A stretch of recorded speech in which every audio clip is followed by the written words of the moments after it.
Wow! Parang may pa-roller coaster pa. Intense! Ito daw yung tallest building in Hong Kong. Grabe, top notch talaga itong mga ilawan ng mga building dito sa Hong Kong. Grabe mga kaits, ang daming pwedeng kainin dito. May mga laman loob. Ito nyo itong mga lantern na to. Yan na yung Temple Street Night Market.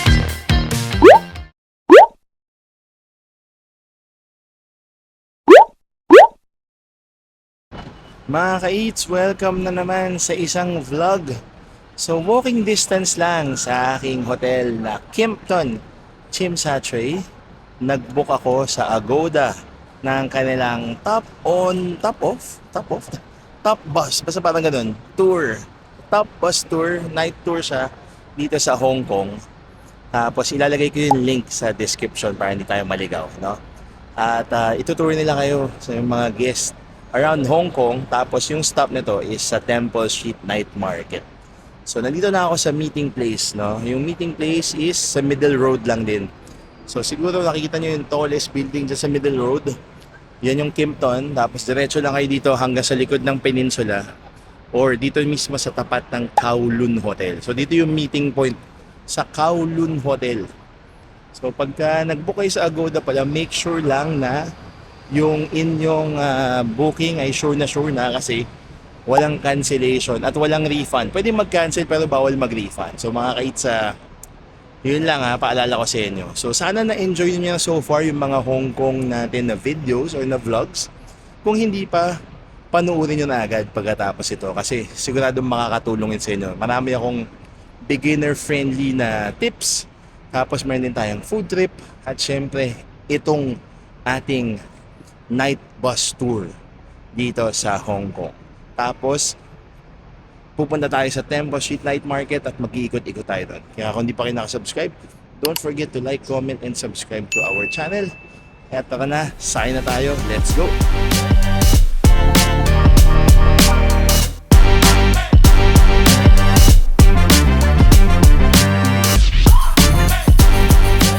Mga ka-eats, nakasakay na tayo dito sa tour bus na mag-iikot around Hong Kong. Medyo madilim lang talaga kasi syempre gabi. Tapos makikita natin yung mga ilaw-ilaw sa Hong Kong and excited na ako kasi first time ko itong gagawin. Let's go! So before umandar, no? So nata-traffic pa tayo ngayon. From the Kowloon Hotel, parang yung pinaka-parking nung bus, tatawid lang kayo. So i-guide naman kayo, meron nag-aabang and nakalista sa kanyang logbook kung sino yung mga sasakay at kung ilan. So, i-double check niya doon. Parang hindi na niya hinanap yung QR. Pero syempre, makikita niyo naman yung pangalan niyo kung kasama kayo talaga sa tour group o hindi. Kung wala kayo, edi may problema. So, alamin niyo na lang mabuti. Pero, so far, parang very smooth naman. Sobrang lang. Hindi naman siya sobrang puno. May mga vacant seats pa nga.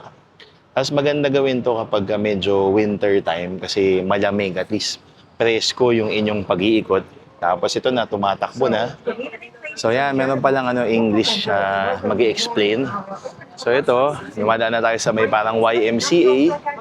Tapos TST area muna to mga ka-eats. So kung first time ninyo, itong TST area, talagang kilala siya sa mga turista. For shopping, for kahit konting dining. Tapos syempre mga souvenir at mga sites na talagang very tourist friendly. Woohoo! Grabe ang lamig! Medyo bumibilis yung bus. So kapag biyahilo kayo, mag-Bonamin muna kayo mga kids. So ang ganda ng ilaw dito sa Hong Kong. So sabi niya kanina iikutin lang itong TST banda. Tapos syempre I believe si Nathan Road. Tapos mamaya nga yung pinakadulo nito is yung Temple Street Night Market. Grabe ang ganda! Woohoo! Sobra, highly recommended to kapag medyo winter kasi ang presko. Kapag lamigin kayo, syempre magdala kayo ng jacket na medyo mas makapal lang konti kasi ibang level kapag umahangin.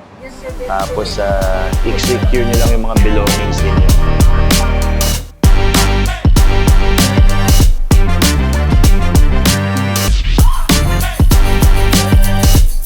Grabe, ang ganda. Parang tatama kami sa kisame ng tulay. Woohoo! Wow! Grabe! Intense! Nakakatawa ako to. Woohoo! Ang saya! Ito daw yung tallest building in Hong Kong, yung kanilang ICC. So kitang-kita dito sa tour. Tapos ito rin, kita-kita rin natin yung across Victoria Harbor. Woohoo! Ito, ICC. First time mo makita up close to mga kids. Ang taas nga. Nasa West Kowloon area na tayo mga kids. So dito makita nyo, lots of open spaces, ganyan. Tapos medyo tanaw nyo rin yung across the harbor. Yan o, ang ganda. Hello there!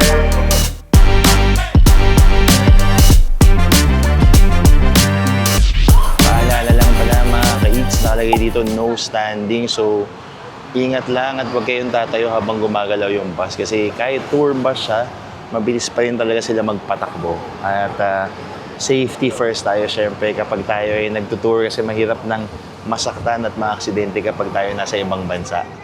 Grabe, top notch talaga tong mga ilawan ng mga building dito sa Hong Kong. Sobrang alive na alive yung city kapag gabi and talagang worth it itong tour na to. So nabuko to parang mga 1,000 pesos lang ata kung hindi nagkakamali. So lalagay ko yung link sa description box para ma-experience rin to kapag kayo ay nagpunta dito sa Hong Kong. Ito na naman siya! Nasa ilalim na naman tayo. Woohoo! Grabe! Let's go! Ang ganda! Tapos paglabas, ilaw-ilaw na naman. Parang pabalik na tayo. Tapos siguro ay mag-iikot pa ulit sa ibang part naman. Nandito na kami ngayon sa may area ng Harbour City. So, puro ano to, mga luxury items, mga Prada, Longchamp, Dior, Gucci. Nagkalat dito kahit yung Apple Store nandito mga ka-eats. So, marami rin mga kainan dito sa paligid. No? Tapos, department stores nagkalat din. Tapos, syempre, masarap maglakad-lakad talaga dito, lalo na kapag gabi at malamig. Ito yung sikat na building na 1881. Tapos across is yung Lane Crawford na department store. Tapos malapit na dito yung ating pier. So sasakay kayo dyan patawid from, gamit ang Star Ferry patawid ng Wan Chai or Central. Tapos syempre nandun din yung Hong Kong Museum of Arts. Tapos yung Bell Tower at yung ibang mga museums. At pag naglakad pa kayo hanggang dulo, K11 Musea na mga ka-eats. Ito na yung Salisbury Road. Tapos syempre ito yung HK Cultural Center. Tapos nandito na rin yung Space Museum. Puro museum dito. Maraming museum dyan. Tapos ito, Peninsula, Sheraton, K11 Musea kung saan merong Legoland, Discovery Center. Tapos madadaan natin all the way hanggang Shangri-La. Tapos ito yung ating hotel na Kimpton Tsim Sha Tsui. Hello! So dito, syempre, shopping mall. Tapos ito, nasa ilalim na naman tayo! Grabe! Wow! Parang may pa-roller coaster pa. Intense! Parang sasayag. Grabe taas. Woo! Tapos ito, I think ito na yung bandang Shangri-La, kung hindi yung nagkakamali. Ito, Shangri-La. Tapos ito, tingnan natin kung ano to. Parang hotel din. Ang ganda naman. Grabe. Tsim Sha Tsui Center. Tapos ito, Empire Center at Intercontinental. Grabe, kita talaga yung harbor dito. Ang ganda. Tapos sobrang presko. Sayang lang hindi to tumiming ng Symphony of Lights. Pero kung tumiming to, ako sigurado mas perfect pa. Sandayan pa dito, mga hotel, mga parang events place. Tapos parang iba, hindi ko alam, parang condo na or housing eh. Pero, grabe. Tapos yung kalsada nila, walang kalubak-lubak. Sobrang ganda.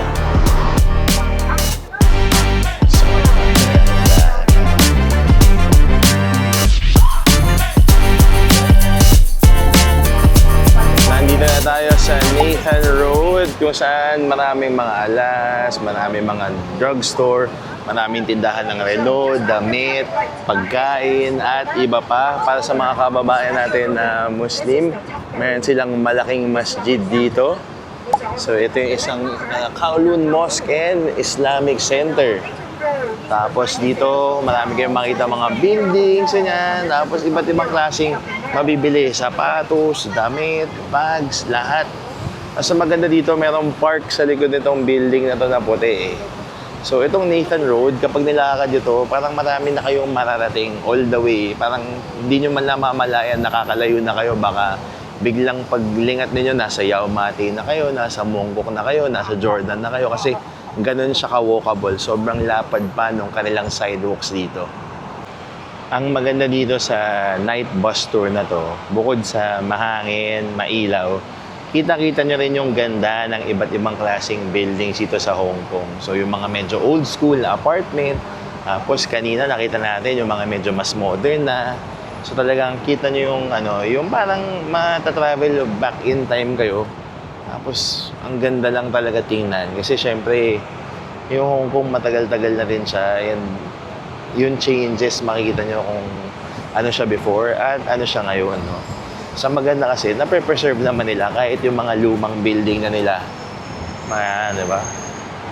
So dito, parang dati nag-stay na kami dito bandang side. Pero nalalakad namin hanggang TST comfortably. So lalo na kapag winter months, kasi at least hindi kayo pagpapawisan masyado kapag kayo ay naglalakad. Pero kapag summer, medyo mas dahan-dahan lang at siguro mas magte-train kayo nun or magbabus kayo dahil medyo mainit talaga dito. Kung hindi ako nagkakamali, mga ka-eats, nasa may bandang Yau Ma Tei na tayo kasi medyo familiar itong Hai Di Lao. Tapos itong Ten Rin dyan sa kabila. So dito yan, itong buong Nathan Road na to, grabe, mananawa kayo dito kaka-shopping at kaka-sightseeing.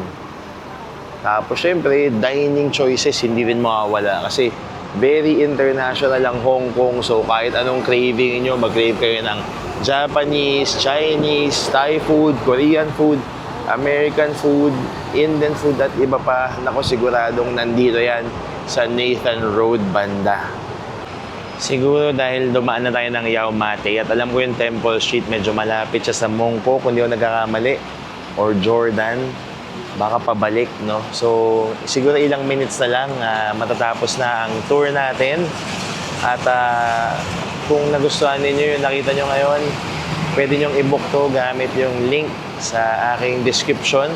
Tapos ilalagay ko din yung ating discount code para makapagpa-discount kayo kapag nag-book kayo nitong activity nito sa Agoda. Make sure lang gamitin nyo rin yung hotel code natin na Eats Agoda. For Agoda Hotels, lagay nyo yun sa inyong profile under the coupons. Tapos Agoda Eats din kapag activities naman sa Agoda ang inyong mga ibubok. Sabi nung guide, bagsakan daw ng mga prutas dito sa Yau Ma Tei. Literal, pagdaan ninyo, sobrang bango, amoy prutas talaga. So kapag mahilig daw kayo kumain ng prutas or bumili ng mga prutas yung pangmaramihan, dito kayo pupunta kapag nag-Hong Kong kayo sa may Yau Ma Tei area.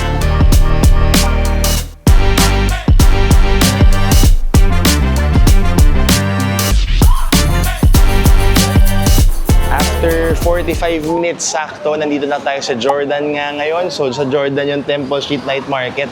At drop na tayo ng ating bus. So kung ibubok nyo siya, nasa description yung link.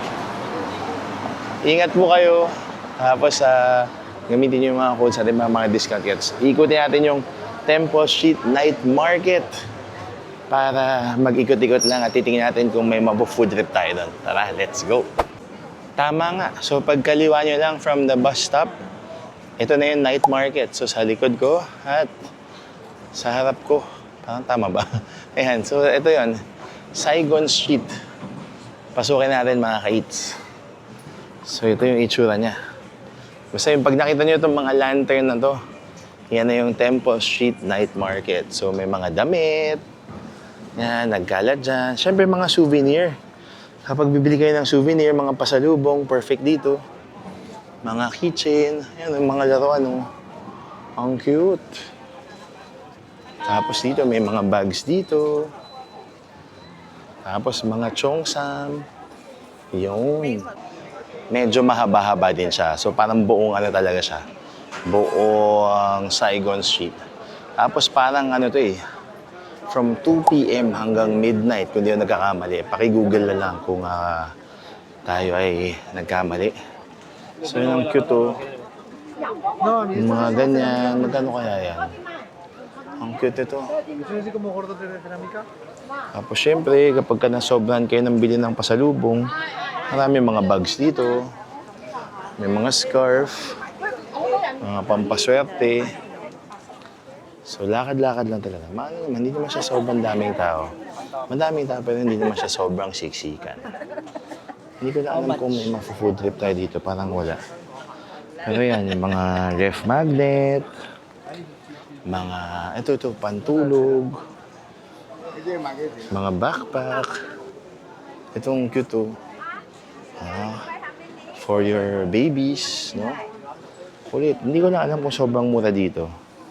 Pero yan, may mga ano, kung ano mga ububot. Yung pang mga ano eh, parang long jump eh. Yan, ito, may mga pang-decoration sa bahay. Hindi ko lang alam din kung paano tumawad Kayo nang bahala kasi hindi ako tumatawad. Pero kayo nang pong bahala. Ayan, may labubo pa dito. Ang cute. Tapos, syempre ito, mga alahas, mga jade, mga beads. Tapos, parang halos pare-pareho. Ito medyo cute to. Ayan o. Tchalan! Diba? Tapos, ano pa ba? Mga t-shirt. May mga statement shirts, may mga tote bags. Tapos, mga electronics. Meron din dito. Ito medyo cute din. Ang cute itong mga medyo hip na I love Hong Kong na totes. Ito, yan o. 45 isa. Tatlo, 100. Tapos, ito, mga display sa bahay. Tapos ito, mga pang-phone. Gabi, parang ano, very ano talaga siya. Kung ano yung makikita niyo sa Changi. Pero syempre, with the flavors of Hong Kong. Ito rin, mga ganitong bags. Tapos, dito, may mga pambata. Ang dami na. Ito na. Meron naman palang food tripan dito. So, sisilipin natin ito kung anong pwedeng kainin dito mga kaitsa.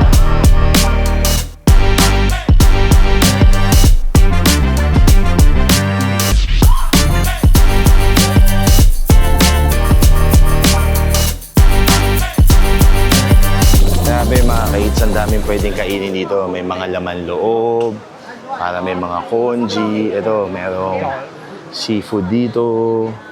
Tapos, merong, kung di nagkakamali, may dim sum din dito. Ayan, dim sum kasi may mga steamer. Siomai, hakaw.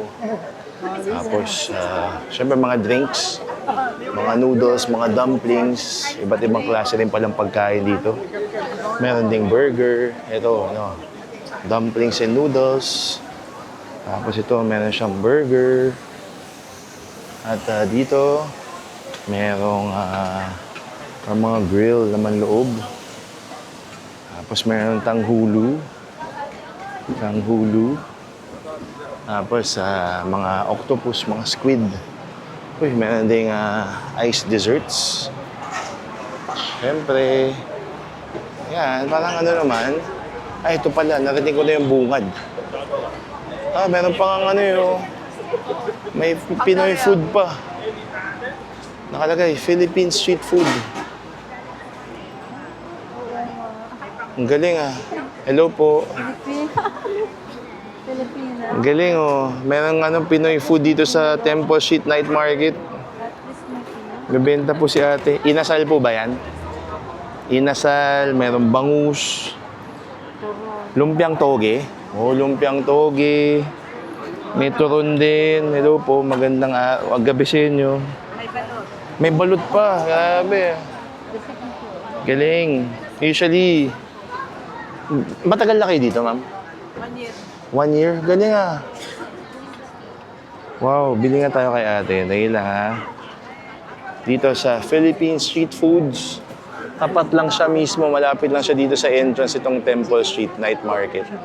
18 Hong Kong dollars dito sa Pinoy Street Foods sa may Temple Street sa Jordan, dito sa Hong Kong. Kain tayo mga ka-eats. Wow. Jordan Exit A. Jordan Exit A. So kapag nasa Jordan kayo, Jordan Exit A, Temple Street, dito sa Temple Street Night Market, itong Philippine Street Foods. So pagka na-miss nyo bigla kumain ng Pinoy food, puntahan nyo si ma'am dito. Chicken barbecue naman, 20 Hong Kong dollars.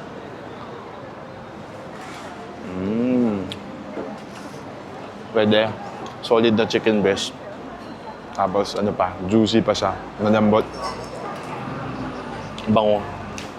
Yung marinade ni ma'am, parang ano, feeling ko marinade siya sa medyo parang matanglad, no? Kaya gusto ko siya. Medyo very close to ano, inasal. Sarap. Sobrang happy ko kasi kahit Pinoy food yung una kong trinay dito sa Temple Street Market. Nakakatuwa kasi parang yung achievement lang na makagkaroon ka ng stall dito sa ganito kasikat na night market sa Hong Kong. Tapos Filipino. So, sinuportahan natin si Mamin. Kung bigla lang kayong mag-crave ng Filipino food, try nyo. Kasi di ba, okay naman, reasonable enough naman yung price kasi syempre nasa Hong Kong eh. So, masarap din. Panalo yung chicken barbecue. Yung turon niya okay din. Di ba? 38 HKD, syempre wag na kayong mag-convert. No? Pag nakita nyo si ma'am, support nyo. Kasi after nyo mag-shopping, di ba? Magutom kayo, try nyo yung Pinoy food niya. Siguro na matutuwa kayo. Tatry akong dim sum dito kasi mukhang masarap. Kasi kanina pa ito maraming tao. Tawa. Yung pangalan ng stall, Temple Street Fish. Nagbebenta sila ng siomai, hakaw, xiaolong bao, pan-fried chicken bean curd roll, at clay pot rice. Tapos ito pa. So ito yung mga sample ng kanilang clay pot rice. Tapos yung dim sum, siomai. And then ito, hagaw. Tapos ito yung mga fried goodness sila. Xiaolong bao. Xiaolong bao. Tapos ito pa, meron din sila mga fried chicken steak. Bao Cai Fan. Oh, bao cai fan. Oh, clay pot rice, bao cai fan. Ang galing. Tapos pwede kayong kumain dito nakatayo lang. Sa Temple Street Fresh, dito sa Temple Street Night Market. Ito na yung hakaw natin. Grabe, yung laki. Ininit pa. Kala ko nung una hindi kami nagkaintindihan, pero ininit na pala niya. Ito na yung hakaw. Fresh na fresh yung pagkaka-steam. Tapos dito natin kakainin yan sa table nila. Let's eat! Sobrang laki, wild. Pili ko sobrang init pa ito. Kain tayo mga kids. Wala ba? Ang lalaki ng hipon sa loob. Mayroon 3 malaking hipon. Yung balot niya, medyo on the thick side. Pero, gusto nyo mambusog, tayo to. I think it's 38 Hong Kong dollars. Pwede na, for the quality. Tapos, nilagyan ko ng 10 for the water. So, 48 ang bill natin dito sa Temple Street Fresh na merong dim sum at clay pot rice. Last stop ko muna dito sa Temple Street Night Market, dito sa fruit stand or juice stand. Pumili ako ng watermelon juice for 35 Hong Kong dollars para medyo healthy tayo to end our tour and to end our vlog. So ito, 35 Hong Kong dollars. Parang lahat ata to is 35 to 40. So pwede atang combination. Temple Street Night Market. Cheers tayo mga ka-eats. Mga ka-eats, i-wrap up na natin yung ating bus tour, night bus tour at itong Temple Street Night Market experience. Yung night bus tour, sobrang sulit siya for me. I think may mga, siguro may iiksyan kayo, pero okay na siya kasi at least makikita nyo yung ibang side ng Hong Kong. Parang Hong Kong at night. Tapos yun nga, maganda yung architecture, makita nyo yung new and old Hong Kong. Tapos Meron pang pa fun facts and in English yung tour guide. So okay na okay siya. Tapos yung Temple Street Night Market naman, nakakaaliw kasi siya kahit Tiangge, very organized. Tapos iba't ibang klaseng abubots makita ninyo ng mga souvenir, mga bags, yan. Basta fashion, iba, electronics, meron din. Tapos ang panalo, merong night market food na from iba't ibang countries, iba't ibang klaseng culture pa pwede nyo makilala. So parang it's a cultural tour at the same time. Kasi nga parang hindi lang shopping, hindi lang tour sa Hong Kong, kung hindi makakilala pa tayo ng ibang culture dahil sa pagkain na naka-showcase dito sa Temple Street. Nakakain pa tayo ng Filipino food. Nakalimutan ko talaga yung name ni Ma'am eh. Tapos kumain tayo ng hakaw at itong watermelon juice natin. Ito muna at ako ay maglalakad na siguro pabalik ng hotel, mga ka-eats. Maraming salamat sa panonood at sana nagustuhan ninyo yung ating vlog na night bus tour at Temple Street Night Market. Maraming salamat sa panonood, mga ka-eats, at sana na-enjoy ninyo yung iba pa nating mga Hong Kong vlogs. Panoorin nyo, lalo na if you're a first timer na nagbabalak mag-Hong Kong. Until next time, bye-bye!